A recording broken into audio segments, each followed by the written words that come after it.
A lot of people get confused with house as building, and in truth, Jesus is building a temple. He's not only the temple, we are the pillars, etc., of that temple. So in the truest sense, Jesus is fulfilling the trueness of that conversation that we just read, because the temple that God's talking about is the people of God. That's the temple.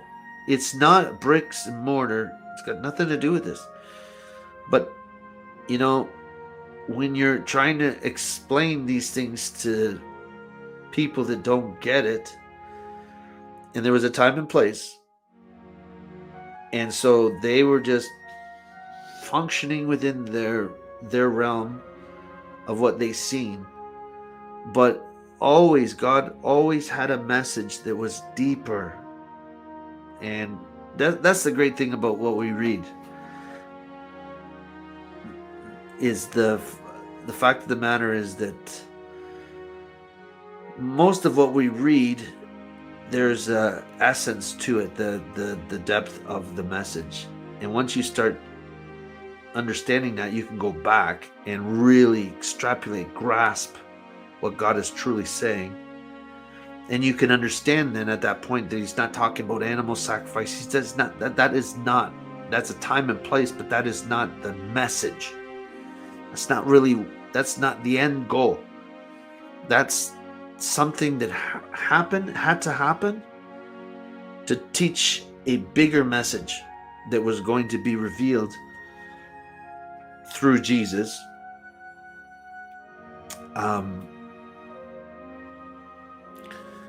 And that would align much more perfectly with who God is, because God is spirit. So this is why, it's a constant repetition of the same thing, but it's super important to understand the difference between flesh, carnal, and spirit. And the fact that we are sons of spirit. So this is why we are not constrained by the flesh. So it's an exaltation, right? It's an exaltation of humanity. So this is what I'm saying. It's like it's a glorification, exaltation, uplifting of humanity. This is a beautiful story that God put down. Beautiful. Where he created a creature to be lower in position, status, and in alignment with him, because he is the position and the status. He is the standard. So he created a creature that was in a lower position, not like the angels. The angels had this higher position, but it was temporal, meaning that this human creature would then be glorified, exalted, lifted to a higher level than that of this creature called angels. And so you see this in the Bible, you see this like struggle in this trying to not trying, because God doesn't try, he gets it done, but is this expression of the true essence of what we are to a human being who is constrained by what he sees, right? So this kind of like, because of our lack of understanding, we are then trapped by the things that we see. That's the carnal, fleshly man.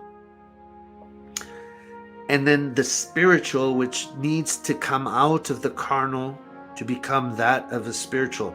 This individual here that is spiritual is not constrained by that perception, by that view. They are enlightened. They are elevated. They are exalted. Their knowledge, their understanding is much more in line, in tune with the glorious, yeah, with God.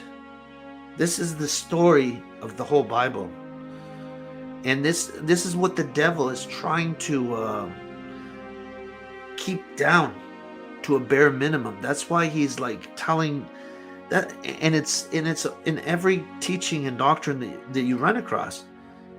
It's demonic. You have to understand who it is and what spirit you came from, right? So basically, it's the devil's work to make claims like, oh, you're not really a son. Oh, you're not a son of God like Jesus, right? These are all the devil's attempts at, because remember, the devil, or Satan, Lucifer, was an angel. Now, there ain't no way a man's going to be higher in rank than him. So he thought. So he will do everything and anything and everything to eradicate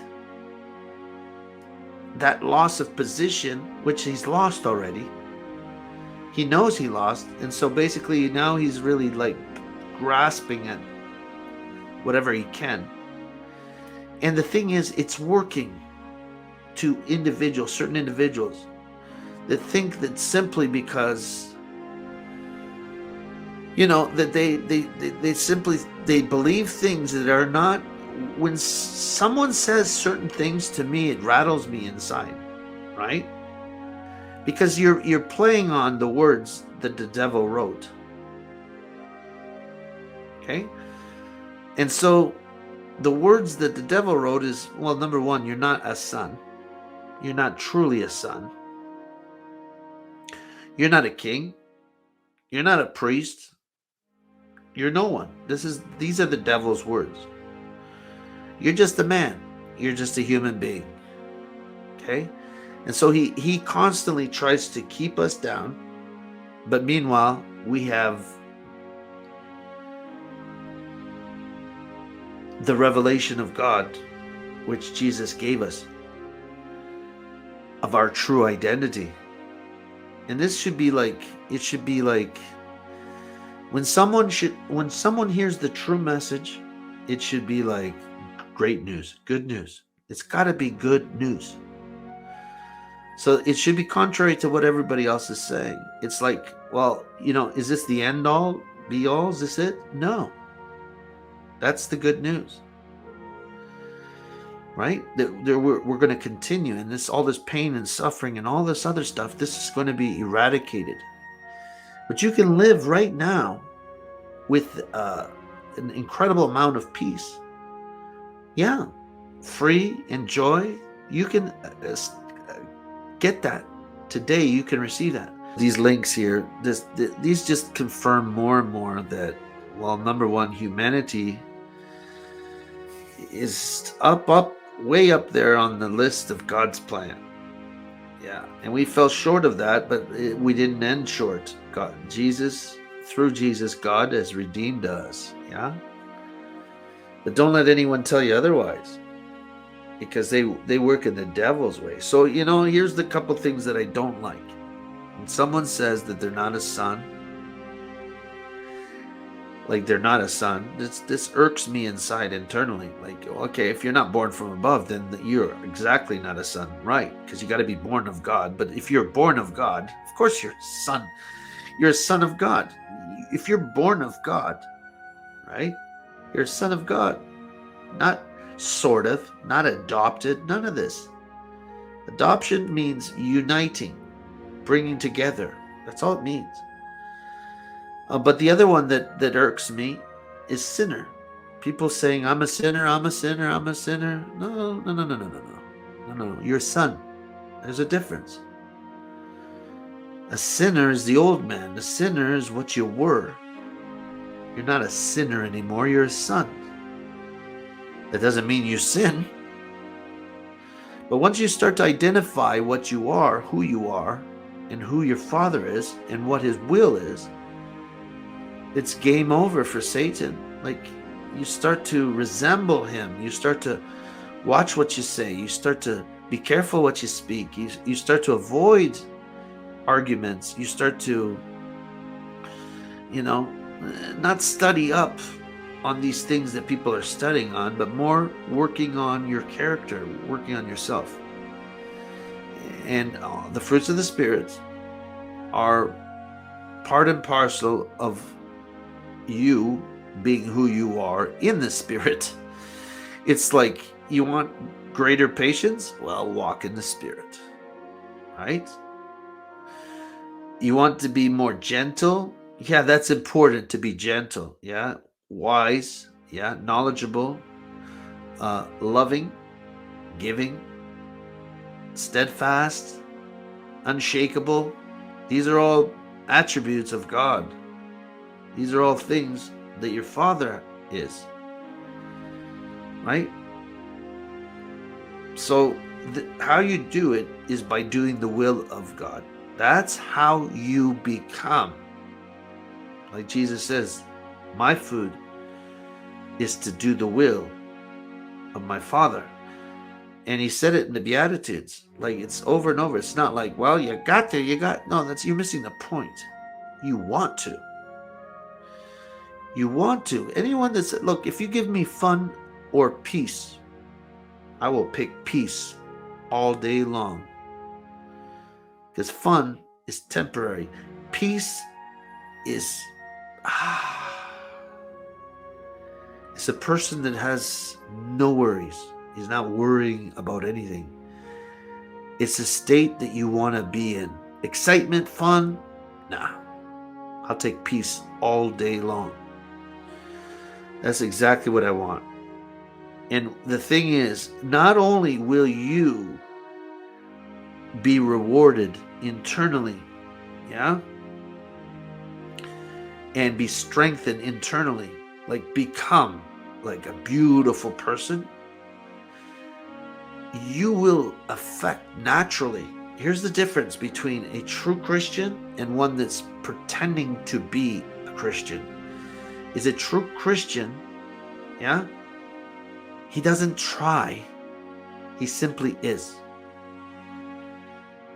And the other one is trying to be that which he isn't.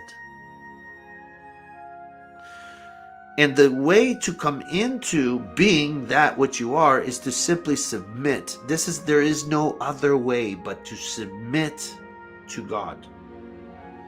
When you reject God, right, you are rejecting your opportunity to grow and become that better person. But when you accept and submit and desire the things of God, a natural forming of your character, of you, who you truly are, your potentiality will start to be made manifest, complete. That's what we're supposed to strive for. And it is possible, and it is what God desires. But you can't take away doing the will of God and expecting to receive this character change. It won't happen. It won't happen. So it's much more important to do than to speak. Speak is half the equation. Knowledge is not power as far as I'm concerned. Knowledge is halfway. Applied knowledge, that's power. And that's in line with all scriptures. You got to do the will of God. When you do the will of God, he gives you more.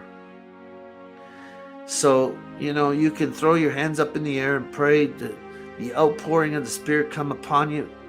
It doesn't mean nothing. Nothing probably will happen. Why? Because you got to take what he give you and apply it. Why would you get more than if you haven't applied that which you got? And this is a parable, as a matter of fact, about the steward with the money, or the tokens or talents that he was given. Each one was given different amounts. You're supposed to use or apply what you got Because if you don't apply what you got, you got to take the little that you got and give it to someone else. This is the law.